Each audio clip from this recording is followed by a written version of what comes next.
¿Qué tal? Bueno, voy a hacer como una pequeña introducción en español y ya me pongo al inglés. Creo que lleváis como una traducción simultánea que os han dado en la entrada, entonces, bueno, a ver qué tal se le da a los traductores traducir mi inglés de Huesca al español. Tengo curiosidad por saber, luego me contáis qué tal es. Y nada, primero estoy como muy ilusionado de estar aquí. Quiero dar las gracias a Capítulo 1, a las organizadoras del festival, a Matadero por acogernos en este lugar, y a vosotras y a vosotros por estar en este sitio con una autora tan importante y que, bueno, que con su libro El otro lado de la montaña, traducido aquí al español, pues ha servido, ¿no?, para impulsar muchos debates que estamos teniendo, ¿no?, a nivel global, pero también a nivel local. Así que, okay, that was my introduction. So let's just start with the conversation. I don't have the questions in a paper. I got them on the mobile phone because I'm young and modern. So that's the method that I'm going to use. Well, I'm just going to go and do this on TikTok. Okay, instead. yeah, we can do that. Okay, so the first parts of my questions are from your book, and okay. ¿A qué puedo leer? Okay. Oh, I was... So she has to read a small piece of her book because you have to do that in this festival. So we're going to just start with that, and then I can start with the questions. I'm looking forward to it. Thank you, Moha. Thank you for the introduction, and thank you for having me, Capítulo 1, and everybody who's come. It's a real pleasure to be here. So I'm going to read a section from my book. Sensuous Knowledge is called in English. It's El otro lado de la montaña in Spanish. And this is a chapter about womanhood, sobre la feminidad in the Spanish version. And I've just to give you some pretext, I've been writing about the journey of coming to womanhood, and I'd started my period and how that for me was it was a negative experience in some sense because it meant that I was on the threshold of becoming a woman, and I knew that was going to be somehow, or it felt to me like that was going to limit my freedom a little bit. Everywhere around the globe, women still accept and protect patriarchy in myriad ways, by executing traditions that harm women's bodies, or by carrying out unpaid labor within the domestic space, or by taking men's family names, or through worshipping male gods, or by supporting imperialism, or through heedlessly raising entitled boys who continue to oppress future generations of women. These are only some of the ways that women are patriarchal, and it is no accident that they are. Men know that the best way to dominate women is to manipulate them into oppressing themselves so that they don't have to. Male supremacists have always used culture, religion, tradition, politics, education, psychological tactics, and violence to force women to think patriarchally. Practices such as breast ironing, female genital mutilation, and widow punishment are often carried out by women themselves. Women are socialized to uphold denigrating views about women's roles in the family, in politics, in sexual life, and in society at large. Even those many women who hate patriarchy often have no choice but to succumb to its demands because of their social and financial positions. Detrimental as structural oppressions are, the ultimate weapon in turning women against women is the europatriarchal nature of knowledge production itself. If our approach to knowledge production is patriarchal, then ultimately everything we know and everything we do as a result of what we know will be patriarchal too. If knowledge production is systemically anti-woman, then those values will shape everything from our intimate relationships to our social structures. It is in those deep recesses of ingrained psychological and social behavior that seeds for lasting change can also be planted. Moreover, because those interior places are indeed especially affected by poetry, creativity, and imagination, to rescue womanhood from the unpeople position it has held for too long, we deleteriously negate the imaginative, playing, exploring patterns, using mixed methodologies such as stories, sound, or embodied analysis and synthesis that has always constituted women's ways of knowing in favor of administrative and bureaucratic indices and statistics. Within this psychosocial context, I contend that women are patriarchal because adulthood is by default constructed as manhood. And so becoming an adult when you are female means appropriating manhood. By adulthood, I don't in this instance mean attaining a legal age, buying a house, having a pension fund, or other signifiers of the responsibilities that come with being a grown-up. Instead, I am reflecting on adulthood as it relates to the more complex behavioral sense of personhood, which involves feelings of independence, self-worth, strength, fearlessness, clarity of thought, responsibility, and most of all, self-reliance. Likewise, by manhood, I mean not maleness per se, but rather the value system that is constructed around men and masculinity. Since the psychosocial conditioning of manhood contains an abundant element of sexism, that is, the reduction and resentment of that which represents the feminine, when a woman transitions toward adulthood and begins to appropriate conditioned male psychology, being that adulthood is equated with manhood, she simultaneously enters a landscape of self-loathing. This was why my becoming a woman terrified me. I was standing on the threshold of what I perceived to be a threat to my sense of self-worth. My fears were justified. If indeed adulthood is psychosocially defined by manhood, then womanhood, if it can be psychosocially defined by any one thing at all, it is defined by a lack of maleness. Whether this manifests as the lack of a boy child, a husband, or attributes that will gain the approval of men, such as a specific look and body type, a particular demeanor, and so forth, a woman is always chasing something that she perceives to be essential to her very womanhood, but that in reality is necessary to her proximity to manhood.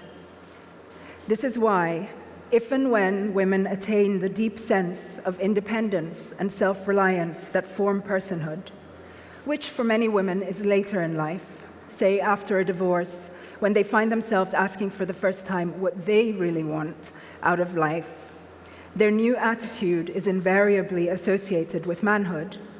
They are told that they act or think like a man. A woman who acts like a woman implies a woman who upholds accepted, submissive, self-deprecating norms.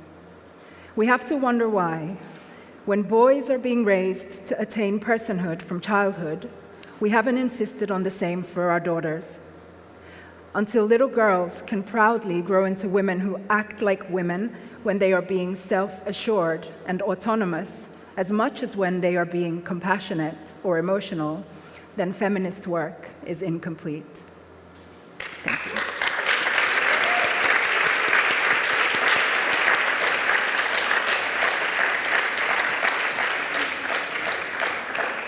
Okay, so thank you, Minna, for this powerful reading. And I encourage you to read the whole book, not just this part. And, well, we have to just start with all these questions because I'm just looking at this timer and I feel like in the skit games, El Juego del Calamar, with the timer, and I just, okay, we have to start. Okay, the first question is around knowledge.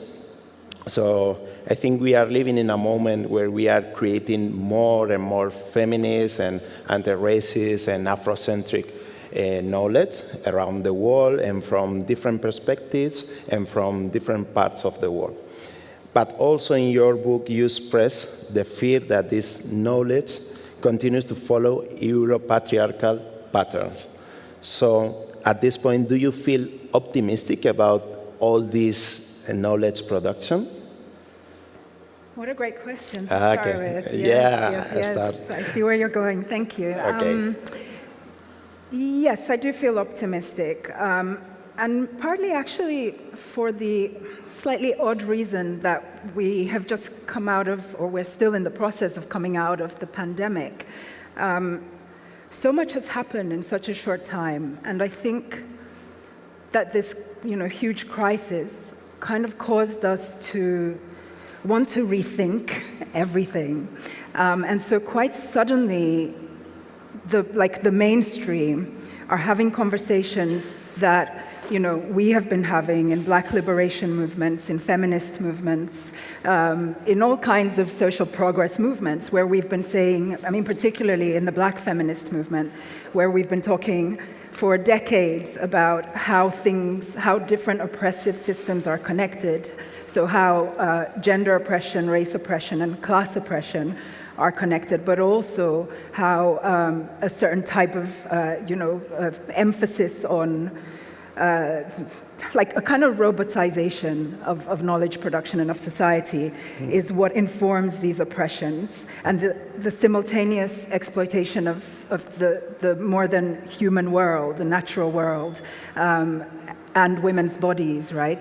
So all of these topics that we have been discussing for so long, it's almost surreal to me some days, when I look at it and I think this is now being spoken about in the mainstream in a way that 5 years ago, 2 years ago, was not happening. And I think that is indeed infiltrating also our movements, because we realize that yes, we were onto something, and yes, we've been saying this for a while, but it's also making us rethink and re-emphasize, what lies, the seeds at the core of these various struggles.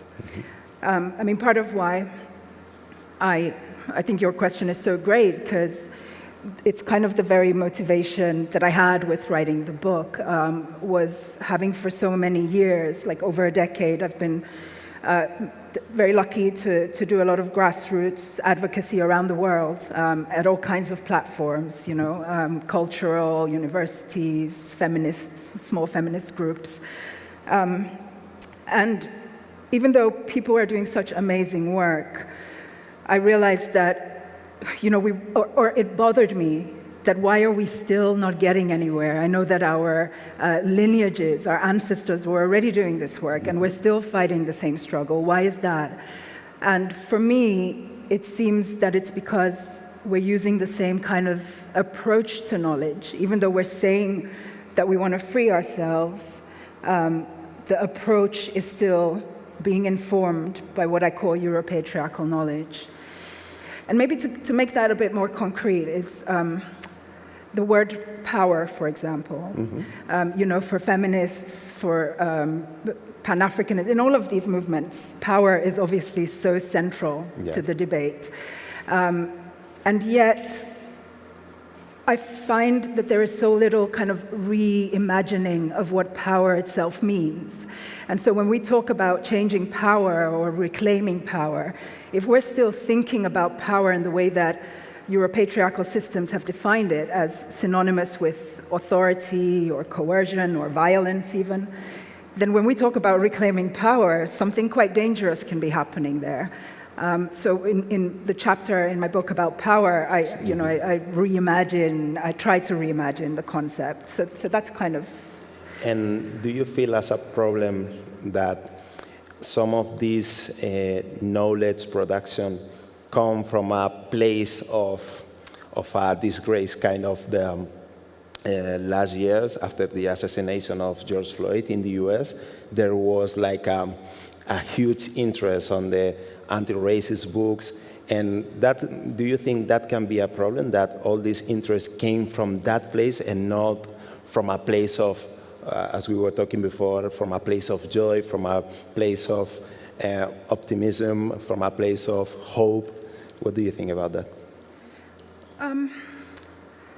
I'm happy that it happened. I'm not happy, of course, what happened to George Floyd. That's terrible. But I'm happy that the awareness has grown.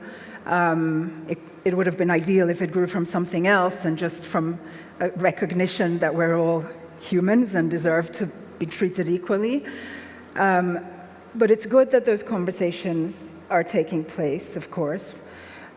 What concerns me about it, now that it has happened and that these shifts and conversations are going on, I guess, to directly respond to your question, is that it's still, from a lot of white people, it seems like the impetus, the drive to change things is because something horrible happened to black people. And that makes them feel guilty. And that, sure, that can be an interesting and important sentiment to have. But really and truly, I think until we have this feeling that we're all in the same boat, if you live in a society where the institution, the legal body that is supposed to protect you, which is the law enforcement system, if that legal body is so discriminating against one group in your society, then how can you feel safe yourself? Even if they don't hurt you, even if they don't hurt people that are like you, this is the people that you're supposed to trust your lives with, And I think if anti-racism came from that feeling, like we all want it to change because we're all being part of a corrupt system, then it would have a more long-lasting effect. Okay. So the next question is about the chapter of liberation. In your book, you quote Lauryn Hill a lot of times, which is wonderful. And you also take a brief look at the music as a way to explaining the history of blackness around the world. So yesterday I was listening to Stromae, which is the Belgian musician, and who came back with a song about the essential workers. And my feeling is that artists like Lauryn Hill or Stromae or others have sometimes a hard time to reach the mainstream. So my question is, does music has a future as a force for liberation?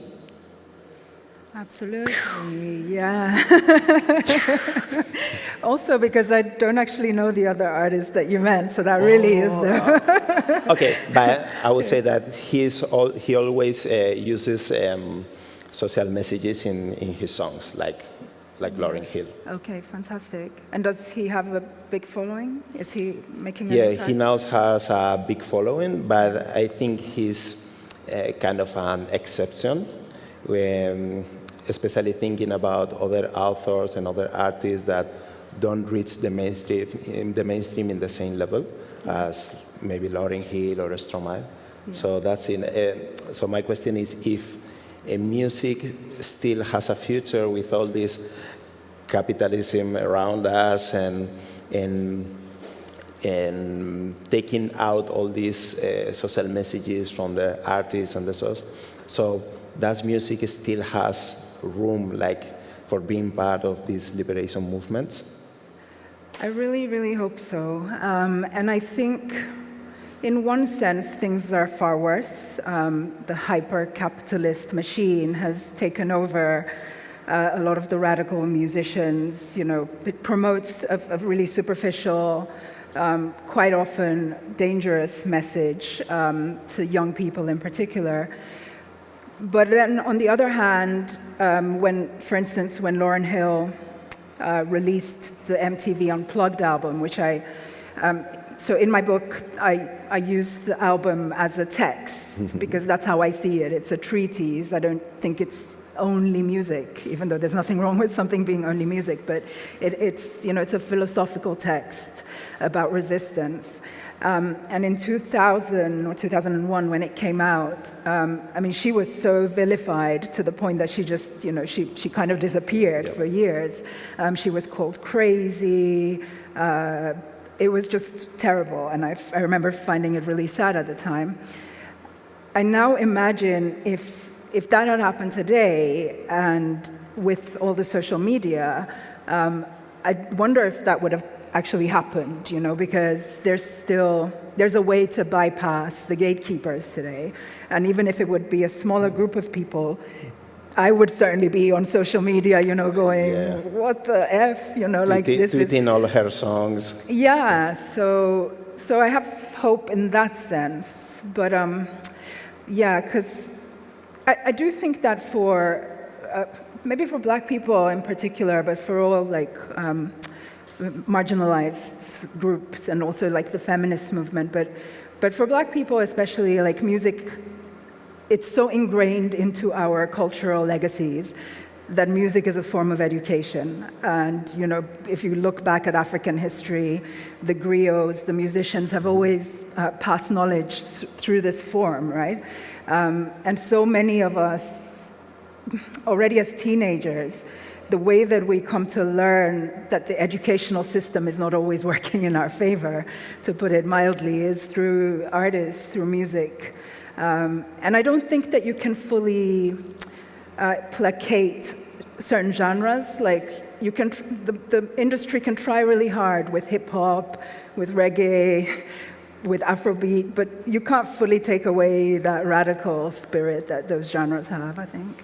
I'm happy that you mentioned the griots, because I grew up in my family with Ganda Fadiga, which is a griot from Mali, and my parents used to listen to him a lot, and I really kind of hate him,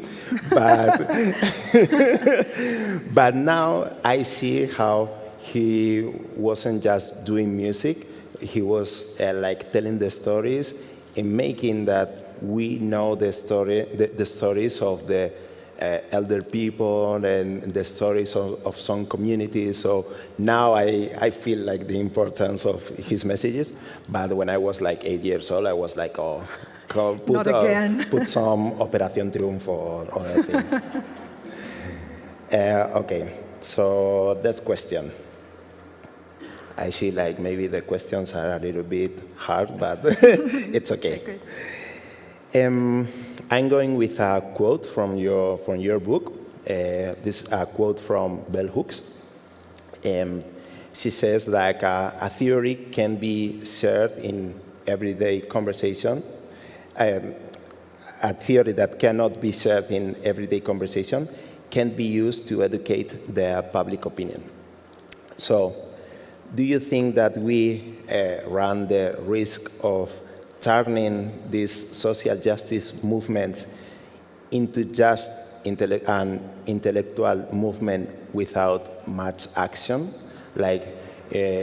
having just conversations where we talk about the issues, but we don't get into the action?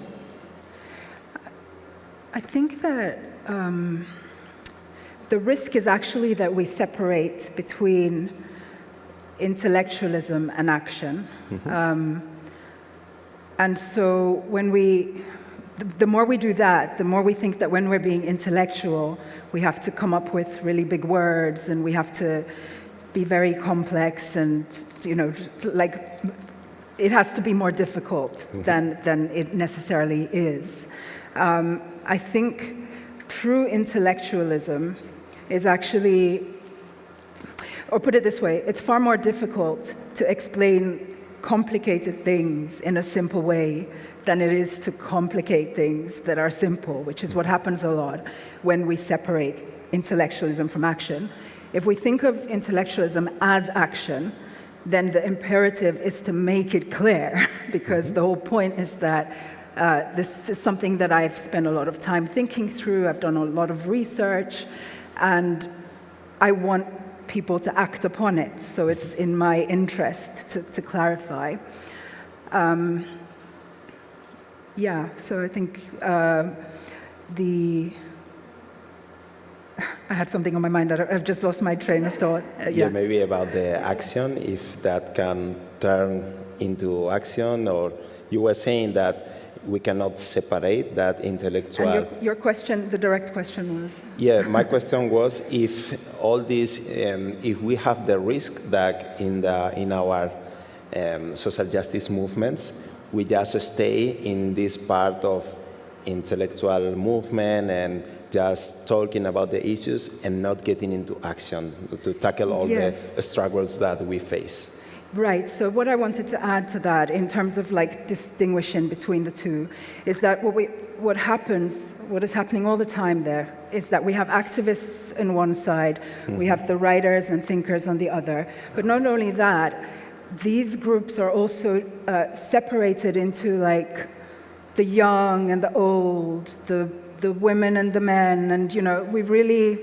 I think in synthesizing intellectualism with activism, we also then, what really emerges is that it's just conversation, I think what we need and what is actually activism is talking to each other, as we are doing right now, to really just talk. And if a big grand theory comes to mind, then I'm going to want to explain that, or vice versa, or somebody in the audience later. And furthermore, in that talking, we have to talk to the elders. We live in such a youth-obsessed culture, and it's very important that we hear what young people have to say, because you are going to be around for much longer than the rest of us. But I also feel like I want to hear from the grandmothers and the grandfathers, and I want to hear from the little children. I want to know what a 5-year-old thinks about, feminism or the future. So really just talking. I think if we thought about that, then we would automatically end this division between action and intellect somehow. Okay. Cool. So next question. In the book, you also talking about identity. In the book, you talk about the idea of the fragility of identity. So how does this idea fit in a time where we are talking about the identity politics as something negative? So I want to know from your perspective how these two ideas have a conversation in the public debate. I think so much of what is happening, and this relates to the previous point, so much of what is happening right now is that ideas and actions that people have spent very long amounts of time on developing, on researching, on really thinking through, they become disseminated into civic discourse without the contexts, without the layers and the deeper meanings of things. Identity politics is an incredibly powerful and actually, it's almost a poetic concept when you look back at where it came from originally, which was one of the first black feminist organizations called the Combahee River Collective. In the 1970s, they wrote a manifesto in which they coined this phrase, identity politics. And what they did was that in a time when to be a black woman was pretty much to be invisible in public discourse. There were very, very few black women who were allowed. There were very few women and very few black people, let alone black women. And they said that to speak from our position as black women is therefore a political act. It is an identity politics. Now today... the meaning has changed a lot. It has changed completely, and that's okay because concepts can change. But I think that for a lot of people who either use it as something positive or who are critical of it, if they looked into the trajectory of this phrase, it would just help to expand the conversation. And that's something that I feel we have to encourage more in the culture. So do you think at this point we should continue to fight for the original meaning of the identity politics, or just change and look for another word or another concept that can be used and that doesn't have that negative impact in some part of the society? I think that we should, probably, yes. I suggest in the book to think of identity as a compass. But I also think that those of us who do know about the history have to clarify that, especially to those, particularly on the right, who use it as if it's something that just popped up, 2 days ago, when it actually has this long journey as a phrase and as a politics. But I do think that, partly it's not as useful anymore because it isn't true now that black women don't have any space in the public domains. We still don't have as much space as we should. And this may seem, to some people, it's like we do see a lot of black women around, at least in the UK and the US, but quite often it is, doing the kind of work that I do. It's speaking about race, speaking about gender. We still don't see a lot of black women speaking about futurism or speaking about artificial intelligence, all these things that are really going to shape the future of all of humanity. So there is still some need for that, but at the same time, of course, we've infiltrated culture, politics, etc., to a far greater extent. And so I think there is a need to refresh that. And I think that is happening. We never stand still. Like, there's people reinventing and reconceptualizing identity. I think that identity it's almost, when I say identity as a compass, it's to be aware of race and gender and things like that and how they can negatively impact our experience as humans on this planet. But I also think identity is a doorway into inquiry, about the other. So I come with my identity.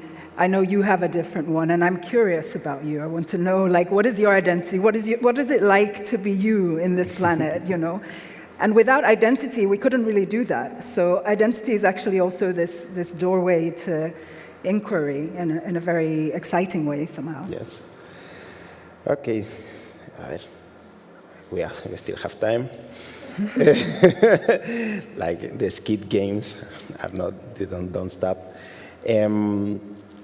So, okay, in one part of the book about sorority, you talk about your conversation with a black woman in a Foyle's bookshop, where she says that she doesn't speak to white people.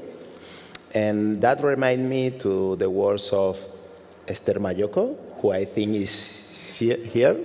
She is a black LGBT feminist in Spain. And recently in an interview with Lucian Bomio, which is another black journalist, also based in Spain, she made this question to the white feminist, okay? Are you willing to talk face-to-face without imposing your agenda? So I know that the question is not for you to answer, but I want to know if you think that this dialogue with the white feminists is possible, and how.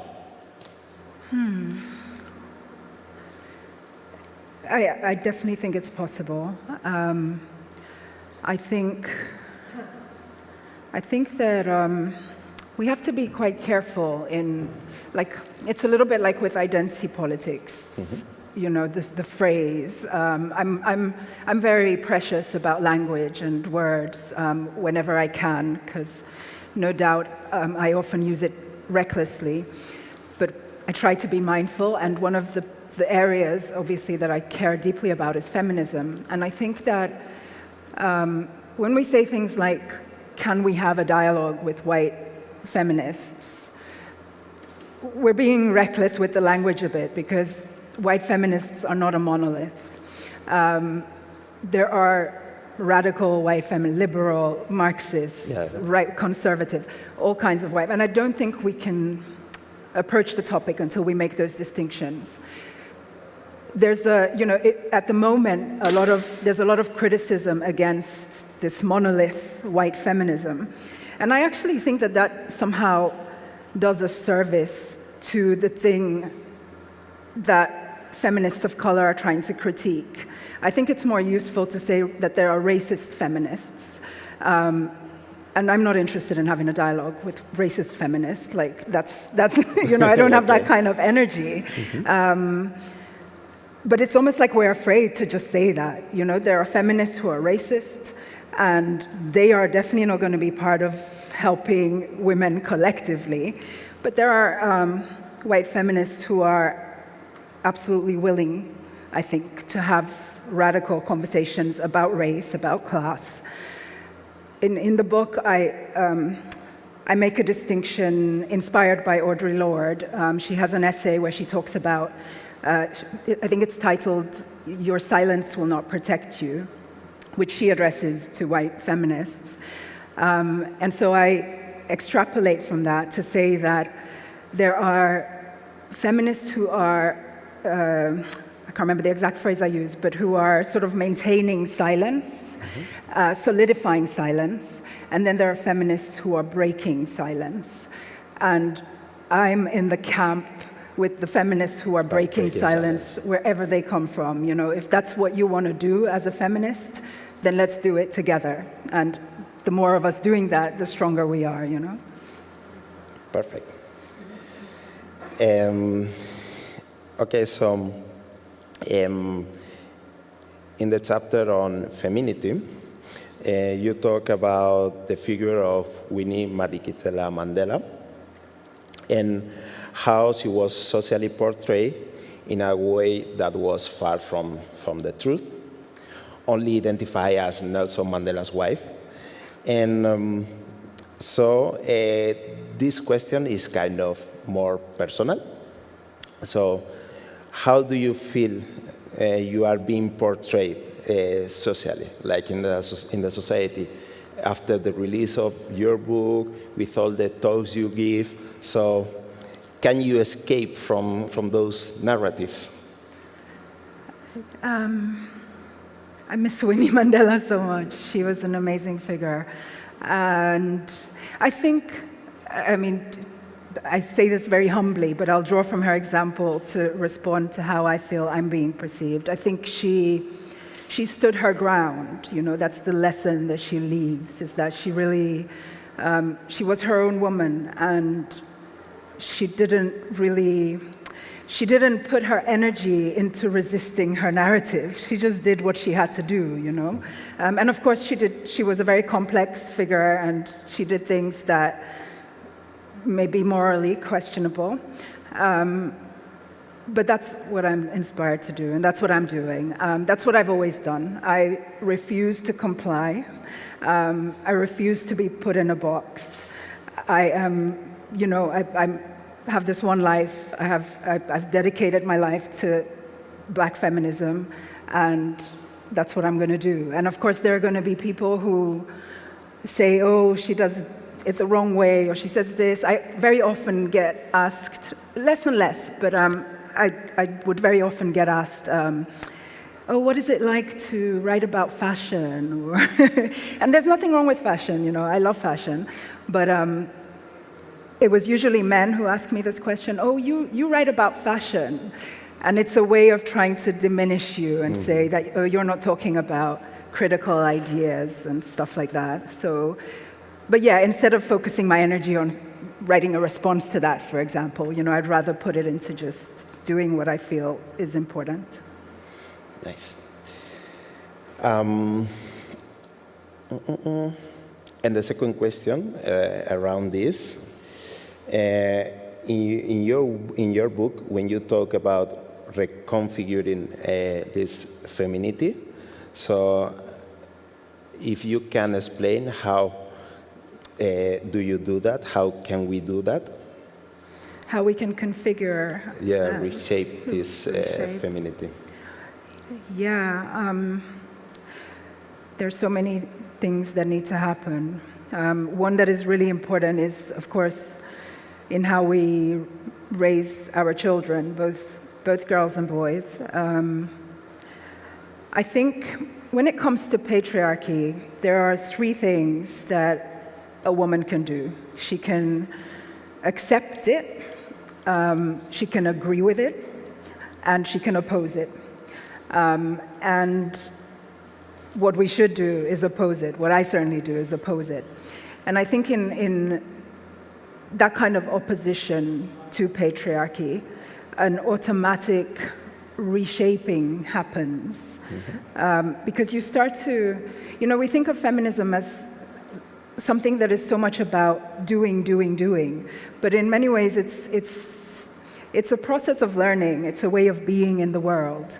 And the more you start to inform and expand your awareness about what 21st century patriarchy looks like, by reading books, by listening to conversations with feminists, and so on and so forth, the more clarity you get. And the more clarity you get, the more you oppose patriarchy. And the more you do that, you just sort of automatically reshape your life a little bit. I've been thinking a lot about time, which I think a lot of people have over the pandemic and lockdown. And I'm quite interested in like feminist time, in how things.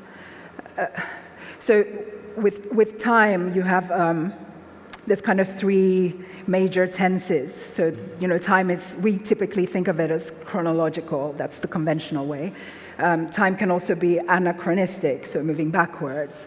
And then you have what is called isochronous time, which is when everything's happening at the same time. And I'm developing at the moment a thought which would be Chrono-Feminist Time. And what that is that even while, two women, two people are experiencing something that's identical in nature, because of a kind of feminist awareness, you experience time differently. So if you are a woman who feels disempowered in a space that's male-dominated, for instance, and you have to be in a meeting with a group of men for an hour, that hour is going to feel very long to you. Really. But if you are on Chrono-Feminist Time, and you have expanded your awareness and you understand that, the reason I'm feeling uncomfortable is not necessarily because I lack confidence, it's because this space was designed to make me feel excluded, and the culture is designed that way. And you might not experience that hour that long. You have a different perception of actual time in the very same kind of space. Okay. That is very interesting because I've never heard about this Chrono-Feminist Well, time. Recently, I think I came up with it. Somebody else may have, but yeah. So maybe you Unless you can read my into my brain. Maybe you are writing about this idea. It is part of something I'm thinking to develop. El titular, lo tenemos ahí. Yeah. Okay, so outside of the book, a few weeks ago you posted on Instagram a post saying that protest about how the logic of the market has co-opted ideological movements are relevant but miss the real problem. And then you say that the war of the conscious mind and feeling heart is the one war the market hasn't won yet. So I need you to explain this idea because I'm reading this, I just was kind of understanding what you were saying, but probably I just needed a more explanation on that. So. Well, thank you. Can you just remind me? So I said that the market has. Okay. The one thing that the market cannot. The war of the conscious mind and feeling heart is the one war the market hasn't won yet. Okay, yes. Maybe I can go to your Instagram and you can just read the I post. can't remember what inspired that post, because that might help me answer the question. I think it may have been, Alexandra Ocasio-Cortez. After the Met Gala Yes, incident, yeah. I think that might have been what inspired that one. I'm not sure.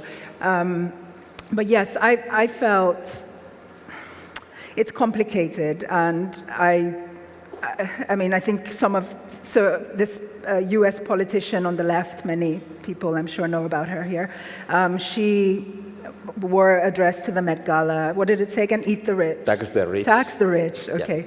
Yeah. And I think since then, there have been already like some policy changes. So obviously it has an impact. But at the same time, I just thought, oh God, like yet another cause that is just going to be co-opted by the capitalist class and turned into a profit-making machine. And yeah, like so much has been lost to that. And yeah, so what I mean by that consciousness, the questions of the heart and the mind, is really ultimately about wanting to expand our minds, our lived experience, not just in terms of our knowledge, like information, but the way that knowledge can sieve into our bodies and souls. And I mean, to put it more practically,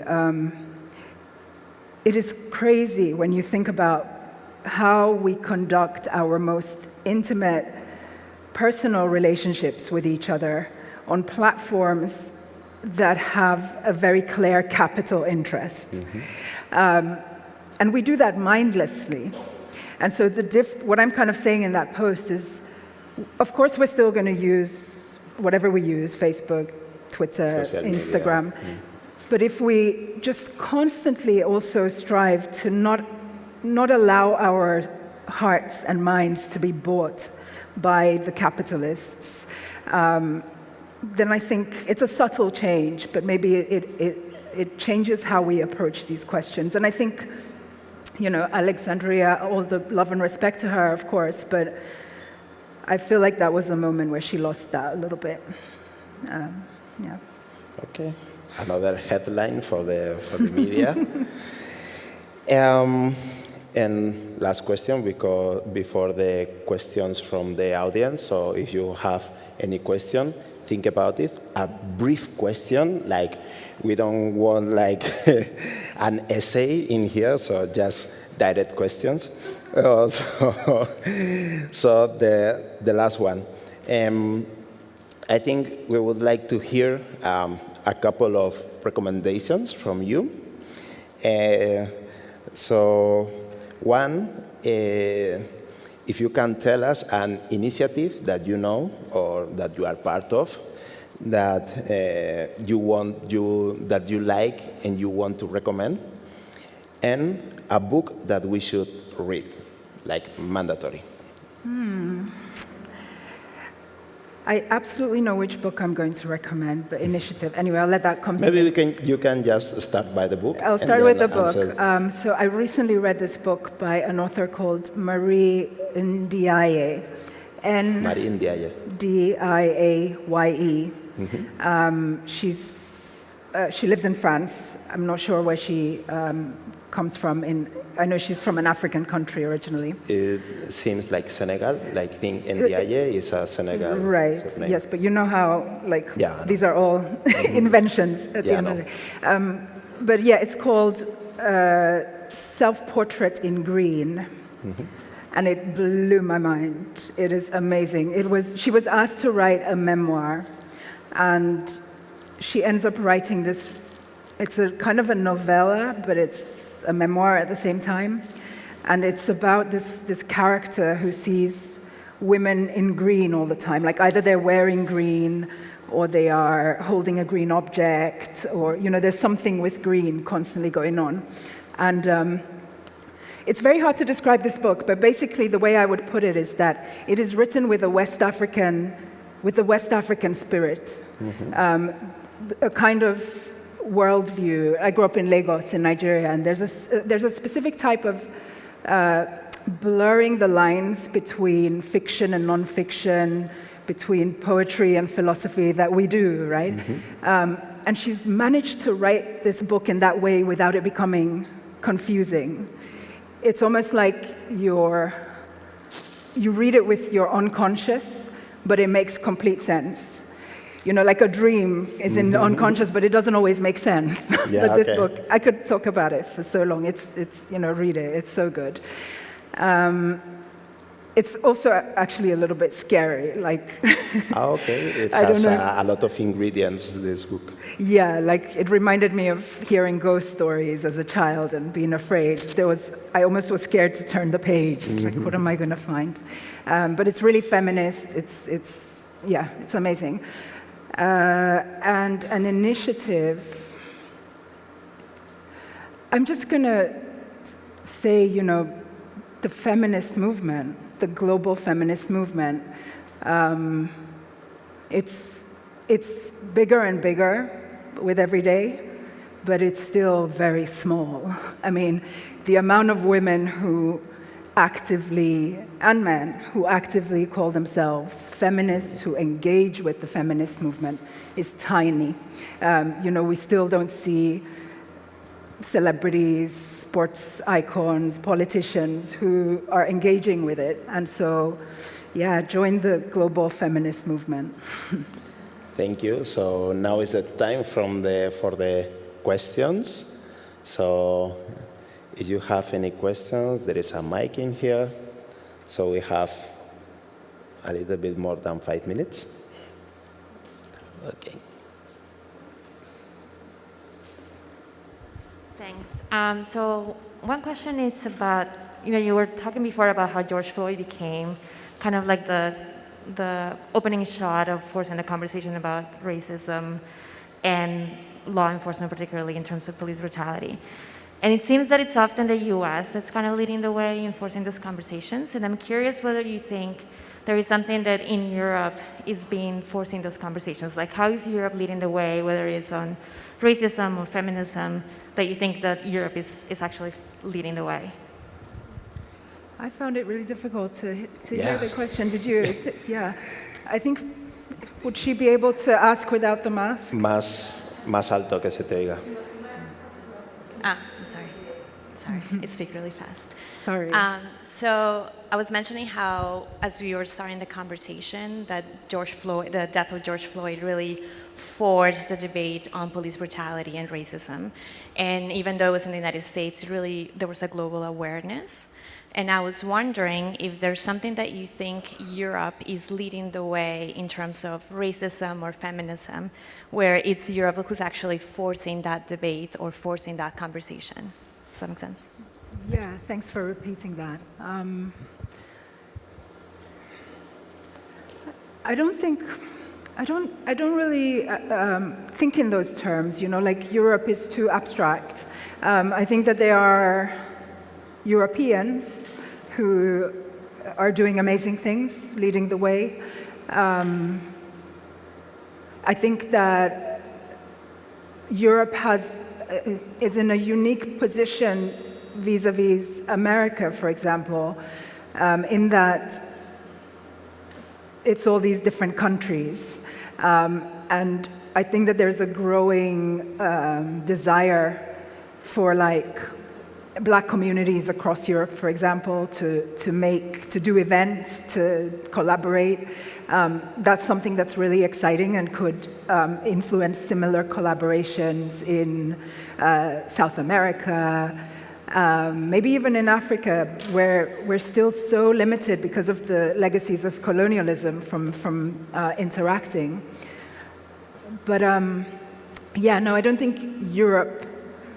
But if anything, sadly, I think Europe as an entity is leading the way in regression of racial questions, with putting up more borders and right-wing, supremacists, alt-rights movements, and populism is growing everywhere in Europe. So it's a really worrying time, actually, insofar as Europe is concerned as a continent.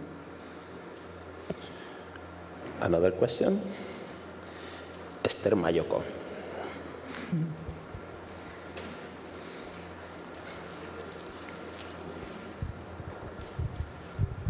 Hi. Hi. Hi, Minna. Thank you very much. Hi, Moha. Thank you very much, too.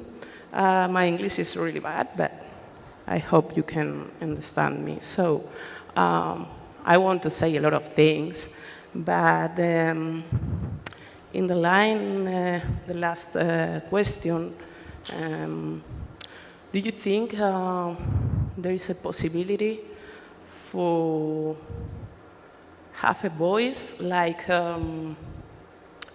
Afro-Europeans and Afro-feminists in Europe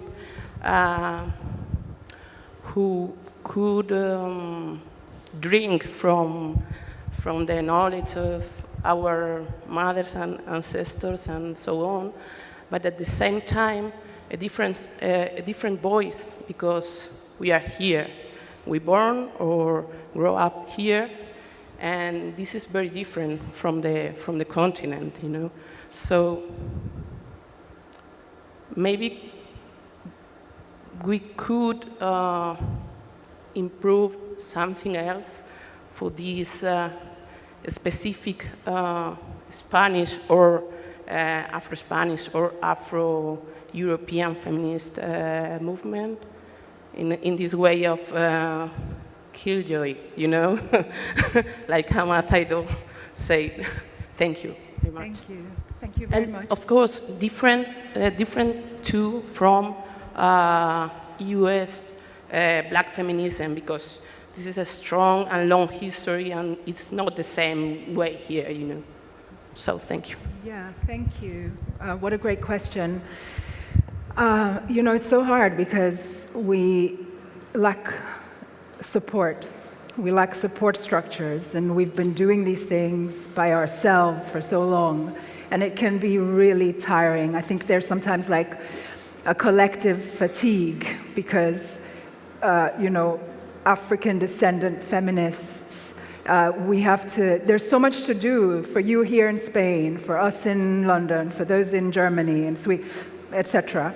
And so then to like find the energy without support, without resources, without funding, to then also build something that is collective is, it's very, very difficult, it's challenging. But it is happening to, you know, in pockets, and it has to happen. I think it's really important. One of the things that comes to mind is related to what we were speaking about earlier with like the knowledge of the elders. So I think we do ourselves a disservice when we think that our ancestors are people who have died only, and only people who have lived in the continent. On this continent, we have a lot of, you know, Afro-European feminist grandmothers, whom I think we really need to consult more. You know, because I sometimes play around with the idea in my head of what a matriarchy would look like. Not because I necessarily want that, you know, because I think we need a system in which everybody is involved in. But basically, a patriarchy is the rule of old men, so the rule of grandfathers. And grandfathers can be lovely, but they're quite often, you know, I mean, just to draw from the archetype, you know, the grandfather archetype plays around with the children, imparts wisdom, and then goes to his study and is preoccupied. The grandmother archetype is what would inform a matriarchy.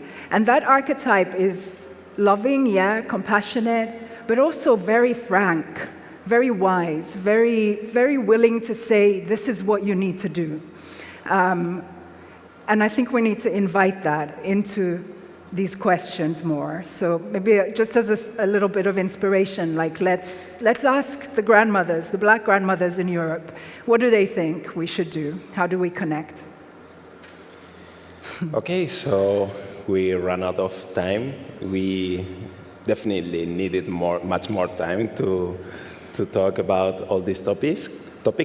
So thank you. I don't know if you're going to make a presentation or something. Okay, so Minna is going to be signing her book, I think next to here. So Minna, thank you for coming here and to having this conversation. I think it was really interesting to hear your answers. And yeah, we are waiting for your next book and the next ideas. So thank you very much. Thank you so much. Thank you.